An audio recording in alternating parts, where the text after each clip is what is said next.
Hello everyone, you all are welcome back to our channel the white slate पढ़ाई। अगर आपने अभी तक हमारे चैनल को सब्सक्राइब नहीं किया है तो पहले हमारे चैनल को सब्सक्राइब करें और फिर आगे मज़ेदार पढ़ाई करने के लिए तैयार हो जाएं।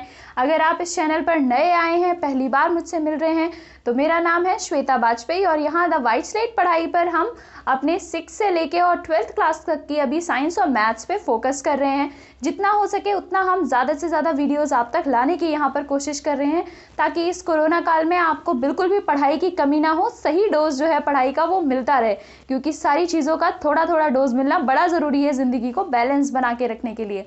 तो चलिए, आज हम लोग जो है अपने pair of linear equation in 2 variables में हमारी लीनियर इक्वेशंस को सॉल्व करने का एक नया तरीका सीखने वाले हैं। अब तक हमने सब्स्टिट्यूशन और एलिमिनेशन मेथड सीखा है, आज हम लोग अपना क्रॉस मल्टीप्लिकेशन मेथड जो है वो सीखने वाले हैं। तो क्रॉस मल्टीप्लिकेशन मेथड क्या है और ये हमारे लिए कैसे यूज़फुल है, चलिए उसको जान लेते हैं। लेकिन उससे पहले मैं आपको एक क्विक रिकैप देना चाहूँगी, क्योंकि थोड़ा टाइम हो गया है हमें इस वाली चीज़ को पढ़े हुए, तो शायद आप भूल गए हो कि इन दोनों इक्वेशंस को हम किस फॉर्म में लिखते थे।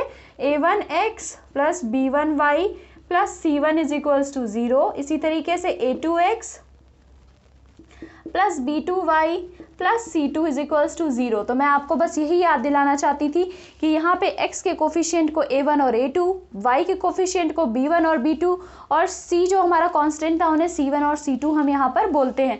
और इसी के बेसिस पे हमने एक छोटी सी चीज़ भी डिराइव की थी कि इनके रेशियोज इक्वल होते हैं, नहीं इक्वल होते हैं, तो हमारे लीनियर इक्वेशन के कैसे सॉल्यूशंस जो हैं वो बनने वाले हैं हमारे। तो पहला केस था मेरा इसमें, अगर आपको याद हो, a1 upon a2 is not equal to b1 upon b2। इस केस में हमें यूनिक सोल्यूशन मिल रहे थे, ठीक है। हमारी जो लाइन बन रही थी वो इंटरसेक्टिंग लाइन बन रही थी। ये इस वाली एक्सरसाइज में यूज़ होने वाला है। जब हम ये मेथड पढ़ेंगे तो 3.5 एक्सरसाइज जो है उसमें यूज़ होने वाला है, इसलिए मैं आपको दोबारा से एक रिकैप करा रही हूँ। इसी तरीके से जब मेरा a1 अपॉन a2 जो था वो b1 अपॉन b2 के इक्वल हो गया और c1 अपॉन c2 के इक्वल भी हो गया था, तो ऐसे केस में मुझे इन्फिनाइटली मैनी सोल्यूशंस मिल रहे थे, बहुत सारे सोल्यूशंस जो थे वो मिल रहे थे। और हमारी जो लाइंस थी वो कैसी लाइंस थी, कोइंसिडेंट लाइंस थी, एक के ऊपर एक लाइन जो है वो ग्राफ में बन रही थी। और लास्ट केस मेरा बनता है जिसमें a1 अपॉन a2 तो b1 अपॉन b2 के इक्वल होता है, पर c1 अपॉन c2 के इक्वल नहीं होता।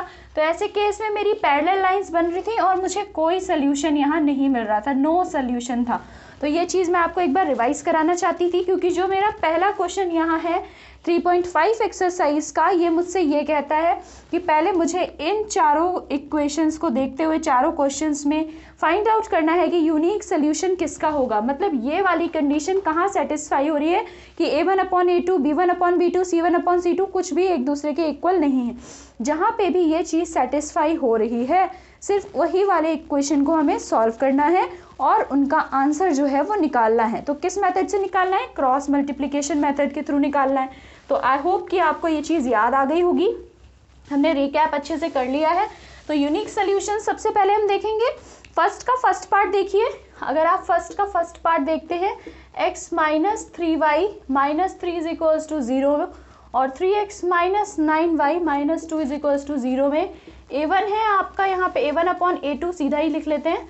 a1 अपॉन a2 आपका यहाँ पे आ रहा है, देखिए 1 अपॉन 3, यहाँ पे x के आगे कुछ नहीं है तो a1 मेरा 1 हो गया, और यहाँ x के आगे 3 था तो 1 अपॉन 3 आया। सिमिलरली अगर आप b1 अपॉन b2 देखते हैं तो माइनस 3 अपॉन माइनस 9 कट के ये भी 1 अपॉन 3 ही बन गया। तो देखिए यूनिक सोल्यूशन की पॉसिबिलिटी तो वैसे ही खत्म हो चुकी है। यहाँ पे यूनिक सोल्यूशन के लिए a1 अपॉन a2 को b1 अपॉन b2 के इक्वल नहीं आना था।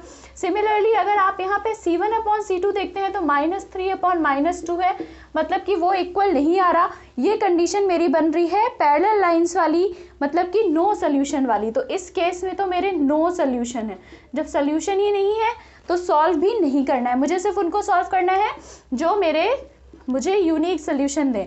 तो अगर अब मैं सेकेंड क्वेश्चन देखती हूँ, 2x plus y is equals to 5 को यहाँ हो जाएगा माइनस 5 इज इक्वल्स टू 0, और यहाँ से 3x plus 2y minus 8 is equals to 0। अब यहाँ पे देखिए a1 upon a2 is equal to 2 upon 3, b1 upon b2 अगर आप देखते हैं तो 1 अपॉन 2। देखिए दोनों इक्वल नहीं आए, तो वैसे ही मेरी कंडीशन यहाँ सेटिस्फाई हो चुकी है जो मुझे निकालनी थी। इस केस में मेरा क्या है, यूनिक सोल्यूशन है, बिल्कुल यूनिक सोल्यूशन है। क्यों? क्योंकि a1/a2 जो है वो मेरा b1/b2 के इक्वल नहीं है।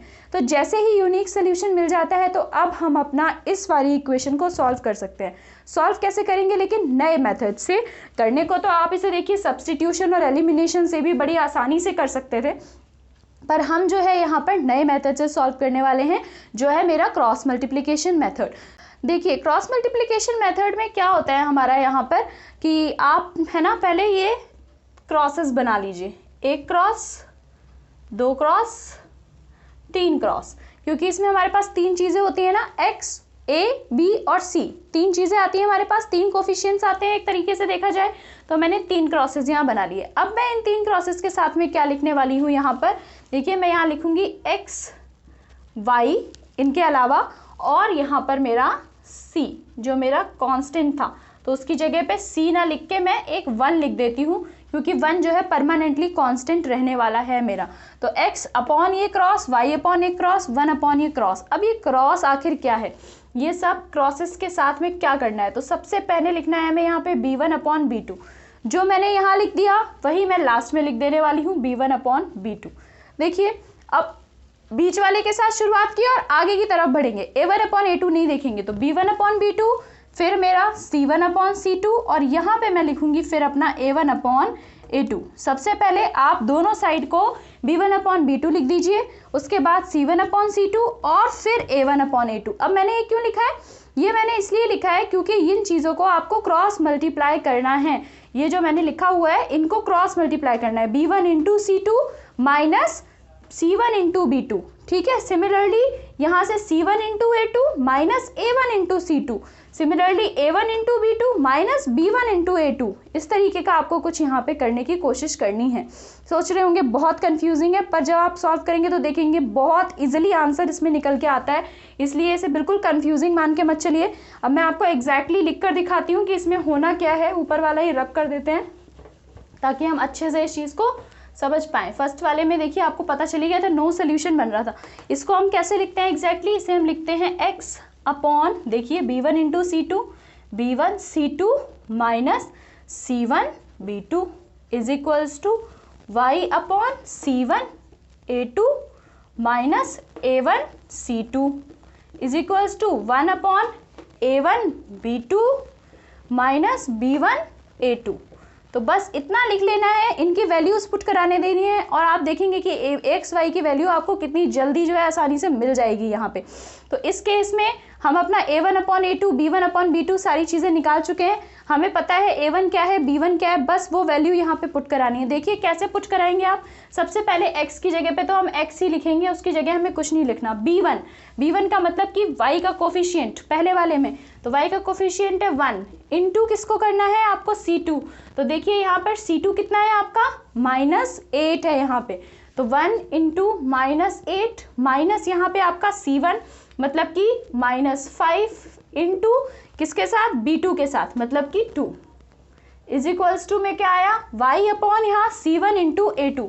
c1 है मेरा -5 तो मैंने वो लिखा, इंटू करना है मुझे इसको a2 के साथ, तो a2 है मेरा यहाँ पे 3, माइनस देखिए यहाँ पे a1 है मेरा 2, इंटू किसके साथ करोगे, c2 के साथ। c2 क्या है मेरा यहाँ -8, ठीक है, इज इक्वल्स टू 1 अपॉन, देखिए a1 मेरा है 2 इंटू b2 मतलब कि 2 माइनस b1 मतलब कि 1 इंटू a2 मतलब कि 3।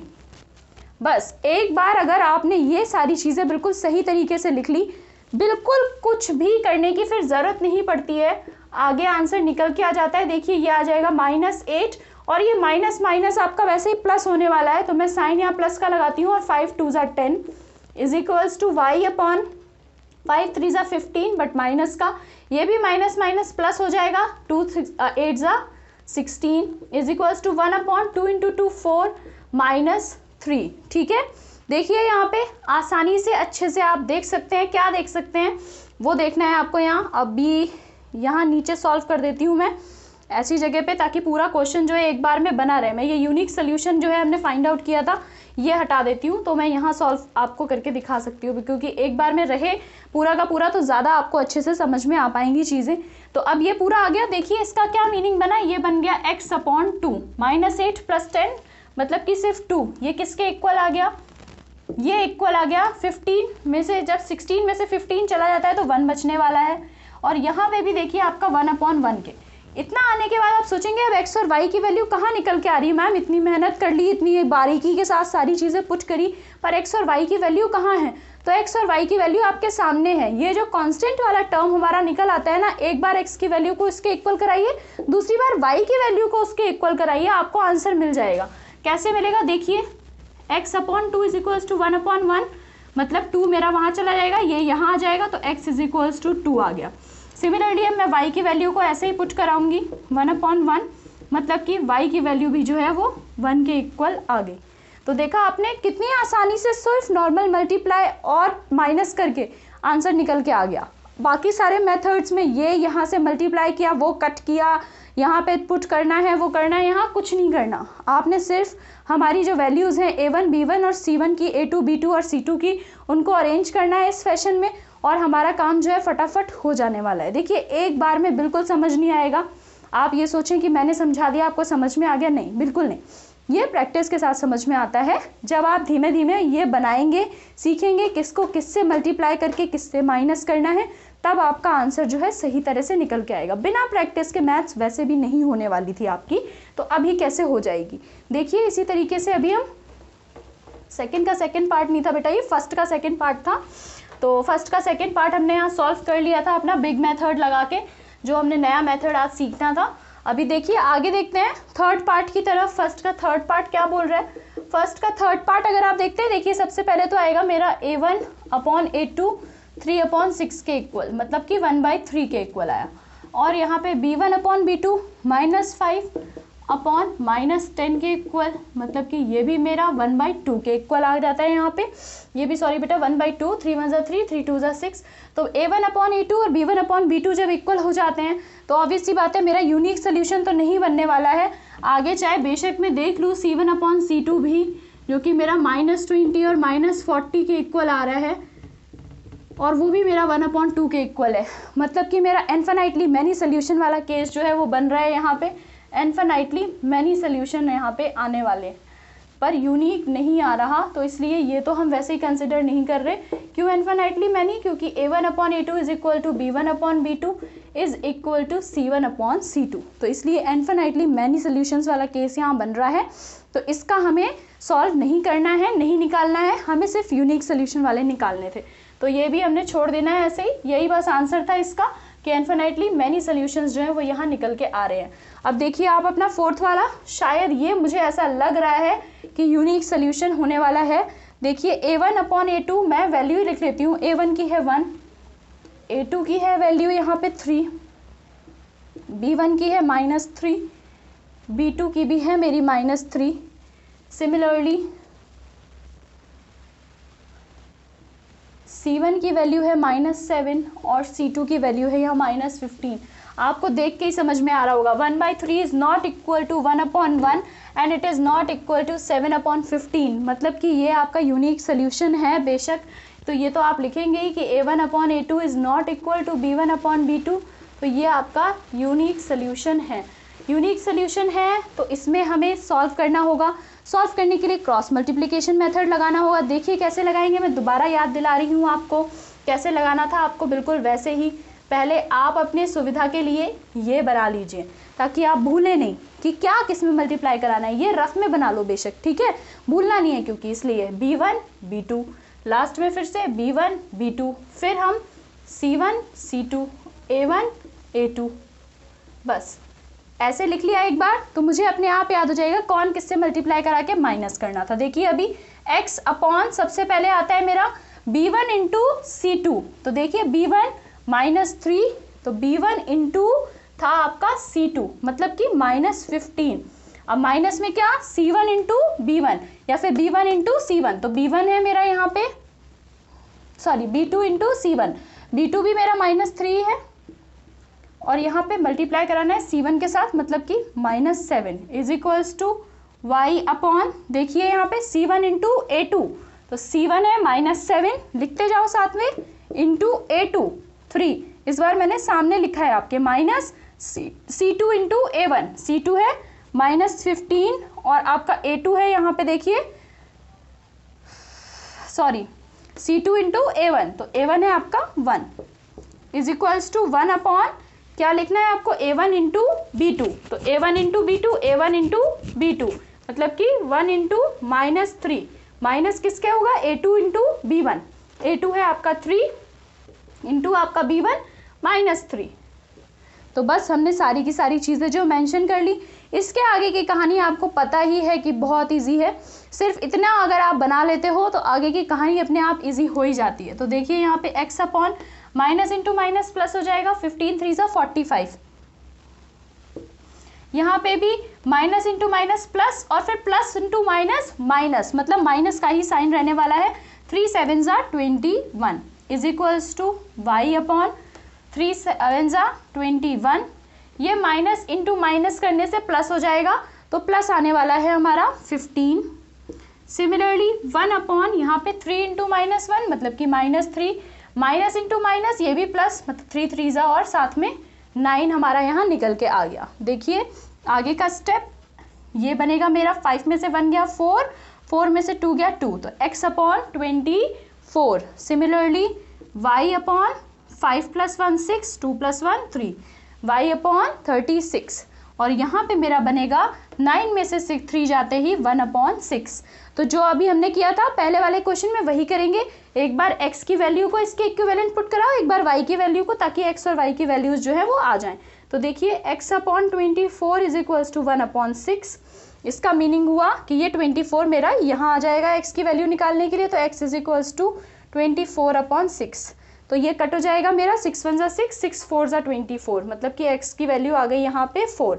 सिमिलरली जब मैं y upon 36 is equals to 1 upon 6 करूँगी, ये आ जाएगा y is equals to 36 upon 6, 6 1 6, 6 6 36, मतलब कि y की वैल्यू आ गई यहाँ पे मेरी 6। देखिए एक बार अगर आप ट्रिक समझ गए, ये वाली ट्रिक कैसे माइनस प्लस करके लगा देनी है, तो उसके बाद आंसर जो है वो फटाफट आने वाला है। यहाँ पे गलती के होने के चांसेस कम है। गलती सिर्फ तभी हो सकती है आपकी जब आपने अगर इनकी वैल्यूज़ गलत पुट करा दी, तो उनको आप पहले ही ऐसे लिख लीजिए, तो और भी कम हो जाएंगी गलती होने के chances. A1 A2 B1 B2 सबकी वैल्यू सामने लिख लो, क्या गलत होगा, फिर कुछ गलत नहीं होने वाला है। तो ये मेरा फर्स्ट क्वेश्चन जो है वो सॉल्व हो गया है। आगे जो क्वेश्चंस हैं वो और भी आपके ईजी हैं, थोड़े ट्रिकी आपको लगेंगे कि ये क्या पूछ लिया भाई, ये कैसे होगा, लेकिन ये आपका जो बेसिक्स अभी मैंने आपको दोबारा से रिवाइज करवाए थे सारे, कि कब यूनिक सोल्यूशन होगा, कब आपका जो है वो इनफिनाइटली मैनी सोल्यूशंस होंगे, कब आपके नो सोल्यूशन होंगे, उसी चीज़ के ऊपर बेस्ड जो है ये वाली कहानी आपके सेकंड क्वेश्चन की चल रही है। इसमें वो क्या कह रहे हैं कि हमें यहाँ पे A1 और A2 की, A और B की ऐसी वैल्यू निकालनी है जिसपे कि इन दोनों इक्वेशंस के इनफिनाइटली मैनी सोल्यूशंस हों। तो अब मुझे इनफिनाइटली मैनी सोल्यूशंस के बारे में क्या पता है, मुझे पता है इनफिनाइटली मैनी सोल्यूशन सिर्फ उस केस में होते हैं जब A1 upon A2 is equal to B1 upon B2 is equal to C1 upon C2, मतलब सारे कोफिशियंट्स एक दूसरे के इक्वल होते हैं। यहाँ पे ये जो लिख रखा है ना इन्होंने, ये कोफिशियंट्स ही लिख रखे हैं। अगर आप ध्यान से देखते हैं बेटा, तो यहाँ पे इन्होंने कोफिशियंट्स ही लिखे हुए हैं, मार्कर नया लेने की ज़रूरत पड़ गई तो हमने नया ले लिया है। देखिए यहाँ पे वही कोफिशियंट्स लिखे हैं। अगर मैं फर्स्ट वाला केस देखती हूँ सेकंड क्वेश्चन का, ये लिखा है इन्होंने 2x plus 3y is equals to 7। Similarly यहाँ पे a minus b x plus a plus b y is equals to 3a plus b minus 2। ठीक है, तो अभी इन्होंने क्या कहा, इनफिनाइटली मैनी सोल्यूशन का, तो मैं आपको बता चुकी हूँ, मतलब तीनों कोफिशियंट्स इक्वल मेरे मुझे बिना सोचे समझे पुट कराने हैं। क्यों, क्योंकि इनफिनाइटली मैनी सोल्यूशंस की बात हो रही है। तो क्या लिखेंगे हम यहाँ पे, for infinitely many solutions A1 upon A2 is equal to B1 upon B2 is equal to C1 upon C2। ये चीज़ हमें पता है तो ये लिखेंगे हम यहाँ पे। अब जो पता है वही पुट कराएंगे। देखिए A1 अपॉन B2 क्या हुआ, 2 upon A minus B, 3 upon A plus B। Similarly 7 upon 3A plus B minus 2। तो देखिए यहाँ पे आपको जो है जो चीज़ मैंने बताई थी वो ही यहाँ पे मिल गई है हमें, कि एक ये मिल गया, एक ये मिल गया, एक ये मिल गया आपको इक्वल। तो अब आप कहेंगे कि इससे कैसे आंसर निकलेगा भाई, तो क्यों नहीं निकलेगा भाई, बिल्कुल निकलेगा। अभी तक आप यही तो करते आ रहे थे कि इक्वेशंस फॉर्म कर रहे थे, आंसर निकाल रहे थे। तो इक्वेशन यहाँ भी फॉर्म कीजिए। कैसे फॉर्म कर सकते हैं, इजी है। एक बार a माइनस बी को इसके इक्वल पुट करा लो, एक बार a प्लस बी वाली जो टर्म है इसे इसके इक्वल पुट करा लो, हमारे कांस्टेंट टर्म। वैसे कांस्टेंट तो सारा ही यहाँ पे आपको ऊपर ऊपर में नजर आ रहा है। तो हम क्या करने वाले हैं, देखो पहले मैंने किया 2a minus b is equals to, इन्होंने कहा पहले वाले दोनों को ही देख लेते हैं। चलो अपने उसके लिए ना कंसिडरेशन के लिए पहले वाले दोनों को देखो, a प्लस बी यहाँ आ जाएगा, a माइनस बी वहाँ चला जाएगा, क्रॉस मल्टीप्लीकेशन होके इन दोनों के बीच में क्रॉस मल्टीप्लीकेशन होगा, और यहाँ पे इन दोनों के बीच में क्रॉस मल्टीप्लीकेशन जो है वो हो सकता है क्योंकि बीच में इज इक्वल्स टू का साइन है। तो दो इक्वेशंस मेरी यहाँ से आसानी से बन जाएंगी। देखो इन दोनों के बीच में होता है तो 2 into a plus b is equal to 3 into a minus b. ठीक है, ये सॉल्व होके आ जाएगा 2a plus 2b is equals to 3a minus 3b। ये आपका बन जाएगा। a का टर्म एक तरफ लेके जाते हैं, b का टर्म एक तरफ लेके आते हैं, तो ये आ जाएगा 5b is equals to a, क्योंकि ये 2a इस तरफ आ जाएगा ना, तो 5b is equals to a। तो एक तो मेरी ये है 5b is equals to a, एक इक्वेशन मेरी यहाँ पे निकल कर आ गई। अभी इन दोनों को देखो, क्रॉस मल्टीप्लाई कराने से क्या आता मेरा, 3 into 3a plus B minus 2। ठीक है, ये आ गया is equals to 7 into a plus b. तो ये आ जाएगा 3 3 ज़ा 9, 3 3 ज़ा 9a प्लस 3b माइनस 3 2 ज़ा 6 is equals to 7a plus 7b। ठीक है, अभी देखो यहाँ पे हम क्या करने वाले हैं, हमें यहाँ पे 5b, a की वैल्यू क्या पता है 5b के इक्वल है, a की वैल्यू जो है वो 5b के इक्वल है। तो पहले इसे पूरे को सॉल्व कर लेते हैं। ये इधर पे आ जाएगा मेरा 9a minus 7a, 9a minus 7a, ये प्लस 7a है, इस तरफ आके मेरा माइनस 7a हो जाएगा। तो 9 में से मेरा 7 जाता है तो 2a बचता है, तो ये बचेगा 2a प्लस यहाँ पे देखिए 7b इस तरफ आएगा तो 3 माइनस बन जाएगा, ये भी 7b भी मेरा माइनस 7b हो जाने वाला है ये। तो माइनस 7b में से जब 3 चला जाएगा तो मेरा यहाँ क्या बच जाने वाला है, बच जाने वाला है माइनस 4b, और इस 6 को मैं उस तरफ ले जाऊंगी, ये प्लस 6 बन जाएगा। ये मेरी सेकंड इक्वेशन बन गई। ठीक है, ये मेरी सेकंड इक्वेशन बन गई। तो मैंने बस अपने जो मुझे सोल्यूशन पता था, जो मुझे चीज़ पता थी, उसे यूज़ करके दो इक्वेशन अपनी फॉर्म कर ली है, जो अब तक हम हर एक लीनियर इक्वेशन इन 2 वेरिएबल को सॉल्व करते हुए निकाल चुके हैं। तो पुटिंग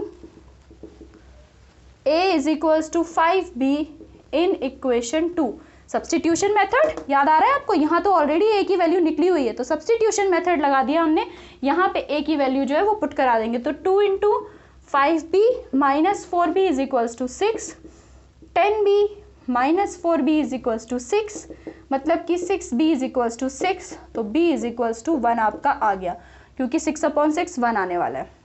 बस इसी वैल्यू को 5b is equals to a, so 5 into 1 is equals to a, 5 is equals to a। तो a और b की जो वैल्यूज थी वो हमने फाइंड कर ली कि जब a इज इक्वल्स टू 5 और b इज इक्वल्स टू 1 होगा, तब हमारी इन दोनों सॉल्यूशंस, इन दोनों इक्वेशन का जो सॉल्यूशन है वो मुझे इनफिनाइटली मैनी सॉल्यूशंस जो है वो देने वाला है। तो आपको लग रहा होगा कॉम्प्लिकेटेड है, पर देखिए अब आप स्टेप बाय स्टेप आगे बढ़ रहे हो, पीछे नहीं चल सकते। अब हमने ये सब चीज़ें सीख ली हैं, हमने सब्स्टिट्यूशन मेथड सीखा है, हमने ये कंडीशन सीखी है स्टेप बाय स्टेप।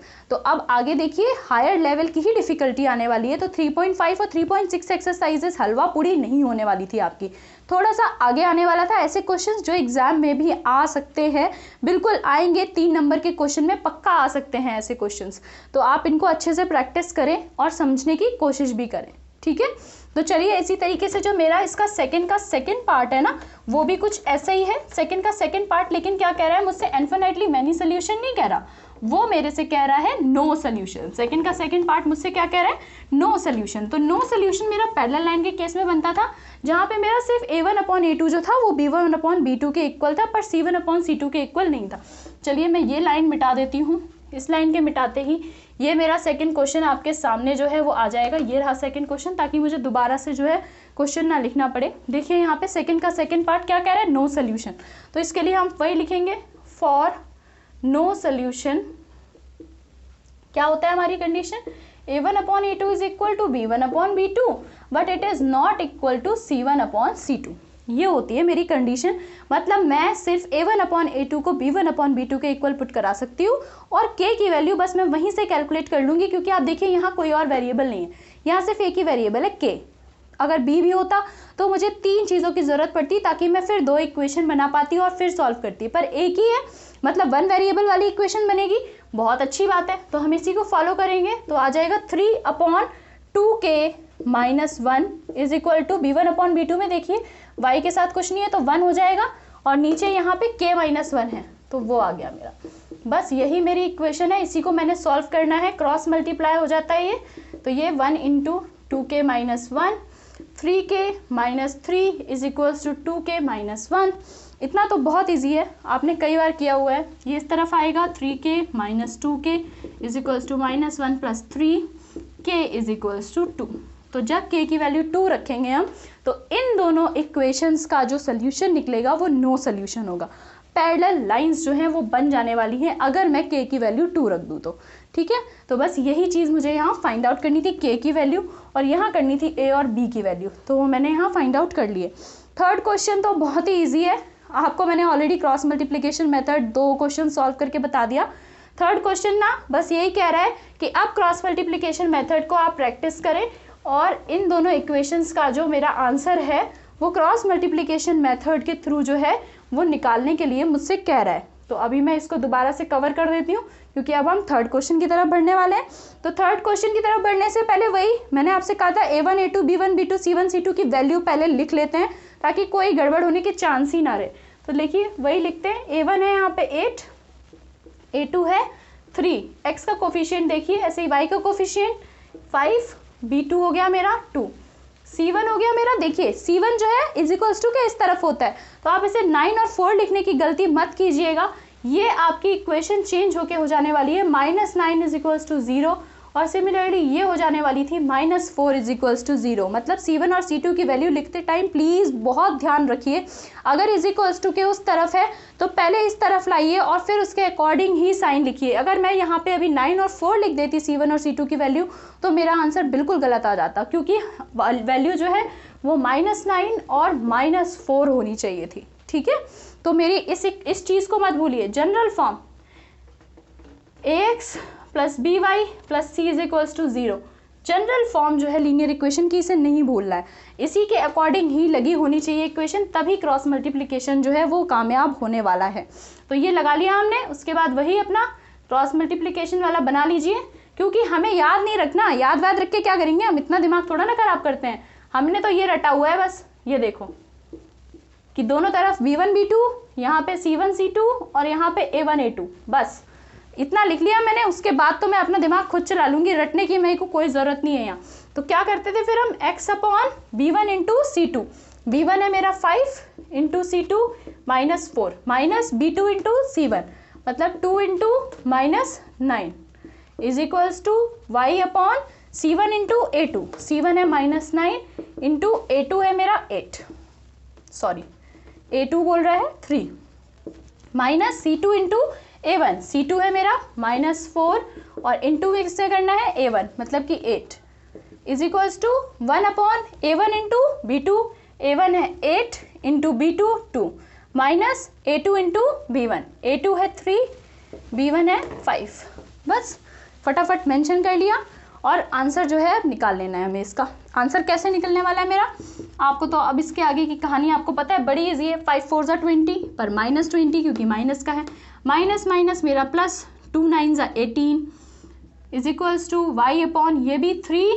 9 ज़ा जो है 27, बट माइनस का यहाँ पे माइनस माइनस प्लस, 4 8 ज़ा 32 इज इक्वल्स टू 1/8 2 ज़ा 16, ये माइनस ही रहने वाला है, 3 5 ज़ा 15, ठीक है। देखिए ये क्या बनेगा, x/-2, 20 में से 18 गया तो -2 बच जाएगा यहाँ पे, क्योंकि 20 का साइन, माइनस का साइन जिसके साथ था 20 के साथ था वो बड़ा नंबर था मेरा, ठीक है। ऐसे ही y/32 में से 27 जब मेरा जाएगा तो बचेगा 28 29 30 31 32 5, और पॉजिटिव 5 बचेगा क्योंकि 32 बड़ा नंबर है, इसका साइन पॉजिटिव है।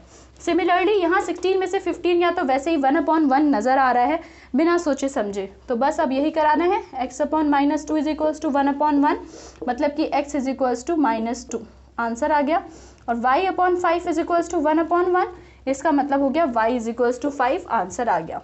तो देखिए कितना इजीली जो है क्रॉस मल्टीप्लिकेशन मेथड सबसे इजीली आंसर फाइंड आउट आपको करके दे रहा है ज़रा सी जगह में। अभी यहीं सब्सटीट्यूशन होता पूरा बोर्ड भर जाता, यहाँ का वहाँ सब्सटीट्यूट करती रहती, प्लस माइनस मल्टीप्लाई डिवाइड खेलती रहती। एलिमिनेशन होता तो उसमें भी ऐसे ही खेल जो है वो खेलना होता था। तो जैसे जैसे आप आगे बढ़ रहे हैं, अगर चीज़ें हार्ड हो रही हैं तो साथ में ईजी भी हो रही है। अभी आगे 4th क्वेश्चन जो है वो वर्ड प्रॉब्लम है, तो हम उसे नेक्स्ट वीडियो में कवर करेंगे। तो चलिए फिर नेक्स्ट क्लास में मिलते हैं। Bye bye.